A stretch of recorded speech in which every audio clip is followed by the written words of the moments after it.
এই ভিডিওটা ঈদের সময় করা, যখন ঈদ শেষ করে গ্রামের বাড়ি থেকে ঢাকায় আসতেছি।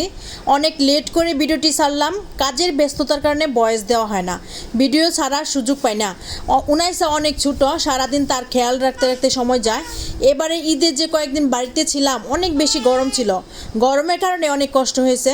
আমি ভাবছিলাম উনাইসা মনে হয় বাড়িতে বেশি থাকতে পারবে না, তার অবশ্য গ্রামে অনেক ভালো লেগেছে, কিন্তু গরমের কারণে অনেক কষ্ট হয়েছে। বাড়িতে ছিলাম এক সপ্তাহ, একটু বৃষ্টি হয়নি, যার কারণে অনেক গরম ছিল। অথচ যেদিন চলে আসবো সেদিন এমন বৃষ্টির কারণে আসতে পারি না। ঘর থেকে বের হয়ে 19 নিয়ে যে গাড়িতে উঠবো এইটুকু সুযোগ পাচ্ছি না। তারপর 19 নিয়ে এক দৌড়ে কোনোভাবে গাড়ির ভিতর ঢুকে গেলাম। আমাদের গ্রামের পরিবেশটা অনেক সুন্দর, সব দিকে সবুজ আর সবুজ। বাড়ির দক্ষিণ পাশে বড় একটা বিল নদীর মতো, উত্তর পাশে হচ্ছে আমাদের মসজিদের মাঠটা অনেক বড়, সবুজ ঘাসে ভরা।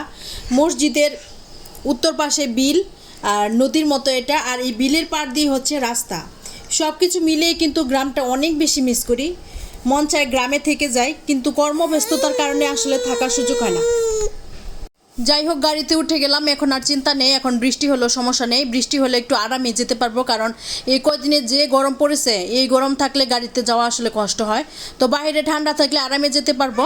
তো সারা রাস্তায় আরামে গিয়েছি। তো মাঝপথে গিয়ে আমরা ড্রাইভার সহ আমরা হালকা নাস্তা করে নিছি, চা নাস্তা করে নিছি।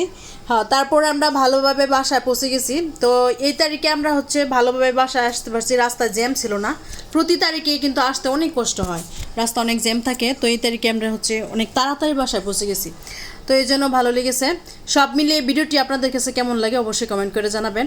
আমাদের গ্রামটা কার কাছে কেমন লাগলো অবশ্যই কমেন্ট করে জানাবেন। আর আমাদের 19 মামুনির জন্য সবাই দোয়া করবেন। আজকের মতো বিদায় নিচ্ছি, আল্লাহ হাফেজ।